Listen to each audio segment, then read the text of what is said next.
This part I actually had my assistant do, but in this this part of the series, we're going to be talking about the actual like agent architecture practice exams in our domains. So right now in all of the resources, I'm going to pull this out here.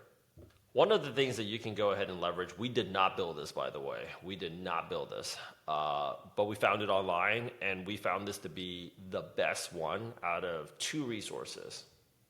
So we compiled the Google Doc, and at the very bottom of it, that's why if you're not already in it, you should go ahead and ping me either on LinkedIn, but most importantly, get into the WAP community, because all this stuff that I've been covering has been in the WAP community. But once you've actually done all this, you should go out there, and there's this one right here, Claude Architect -CCA Netifly. So there's this one right here. And then the next one is actually this guy. Now, which one do you go ahead and do first? I would recommend that you do this one first, and this is exactly what I would recommend that you go ahead and do. That's worked out really well for our people in passing the certification, and like just overall feeling better about the certification. First things first is you're going to go over to the practice questions, and you can see here that there's browse mode and then there's quiz mode. I want to reiterate again, we did not build this. We are building our own, but we did not build this one. And down here, you're going to see it's stretched out between domains, agentic, tools, Claude, and then prompts, and then context. In each single domain, you have types. So you have concept, scenario, quickfire, and then you have difficulty level. What we've done so far is we have this, and then we've added it into our study guide. So this is domain 1. And there's little notes here. We're going to also add in our little notes as well. So why should we do this? Well, remember, so far, at this point now, they're like, when you're doing the practice exams, this guy right here that exists, because ours is not ready yet. Ours is not ready yet.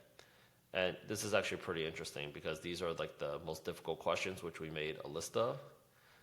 You're going to feel very discouraged if you try to take this exam right now, because start the practice exam, you're going to see all these questions and you don't know which scenario it belongs to. It's not in any particular order. So your brain is flying from one side to another side. We don't really want that. What we want here first is take this guy here first and just get a little bit of onus on the domains. And then screenshot it so you can study it. I've been looking at this one. I've been like eating, kind of just like, this has been somewhat of my doom scrolling substitute. Not this homie here. Yeah, like I've been taking screenshots of basically all of this so I can just study for it. And it's helping me retain the information better.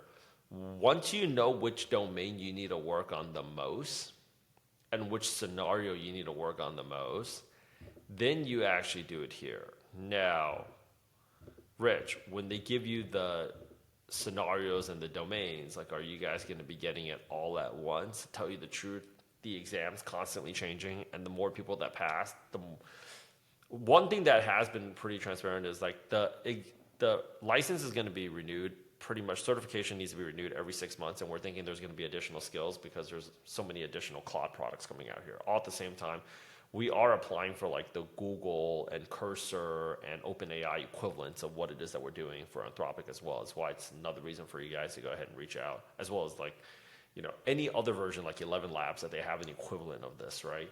You want to go ahead and focus on like just one thing. Like, why don't you just focus on sauce? Why don't you just focus on cheese? And why don't you just go out there and focus on bread for now? And then when we're talking about like mixing everything up, once you actually really know the information, it's easier for your brain to just go here. If I go to question 1 right here and it says in production, final reports, right, contains blah, blah, blah, blah, blah, blah, blah. And I'm like, okay, what scenario is this? And then in question 2, I go to a completely different scenario. I don't think that's a very, very like, I don't think that's a very good use of like, you're adding a lot of stress onto your mind and it's unnecessary. So something else that I also recommend as kind of like a hack, go through all of this and kind of make a mental model of like which questions you can go ahead and just freaking chomp down first and just move on to like the next one, right? This is a practice exam at the end of the day. You want to get momentum. Don't keep yourself stuck. I don't know why people do that. Life is hard enough as it is, and people build walls around themselves and then pour cement on top of their head all the way to like the bottom of their foot. This is so much. Why are you making life so hard? So this is what you want to do is take this exam here first, and then you want to take this exam here second, and you want to do it a few times up until the point where you're comfortable.